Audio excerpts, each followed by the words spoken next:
بسم اللہ الرحمن الرحیم۔ ایک بادشاہ بہت ظالم اور جابر تھا۔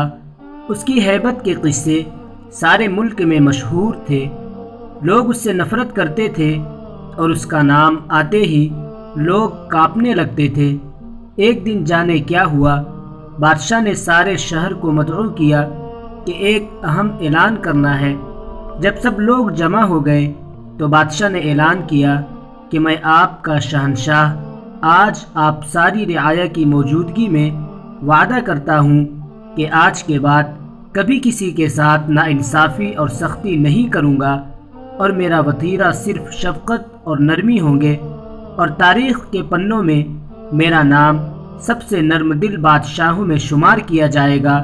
سب لوگ بہت حیران ہوئے کہ شاید بادشاہ سٹھیا گیا ہے اور اس کو کیا ہو چلا ہے۔ خیر، سب نے سوچا کہ بس ایسے ہی بول رہا ہے، وقت بتائے گا کہ یہ بدلا ہے کہ نہیں۔ بادشاہ دراصل بالکل بدل گیا تھا اور ساری عوام اس سے نہایت خوش اور مطمئن تھی۔ کئی مہینے بادشاہ اسی طرح رہا، وزیر سے صبر نہ ہوا اور ایک دن ہمت کر کے بادشاہ سے پوچھا کہ اے بادشاہ، آخر کس وجہ سے آپ کا دل بدل گیا؟ بادشاہ بولا، کچھ دن پہلے کی بات ہے، میں جنگل میں جا رہا تھا کہ میری نظر ایک لومڑی پر پڑی۔ وہ بیچاری بھاگ رہی تھی، اس کے پیچھے ایک بڑا سا کتا لگا ہوا تھا۔ لومڑی کو اپنا بل نظر آ گیا اور وہ اس میں چھلانگ لگا رہی تھی کہ کتے نے اس کی ٹانگ پکڑ لی اور زور سے اس پر چک مارا۔ لومڑی نے پوری جان لگائی اور اپنی معذور ٹانگ گھسیٹ کر بل میں گھس گئی۔ اس کتے نے بیچاری لومڑی کو معذور کر دیا تھا۔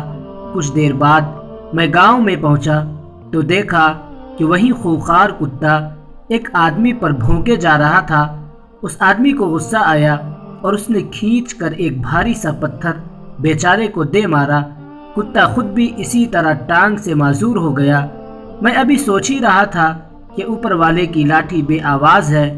اسی آدمی کو ایک گھوڑے نے دو لدی ماری اور اس کی بھی ایک ٹانگ فارغ ہو گئی۔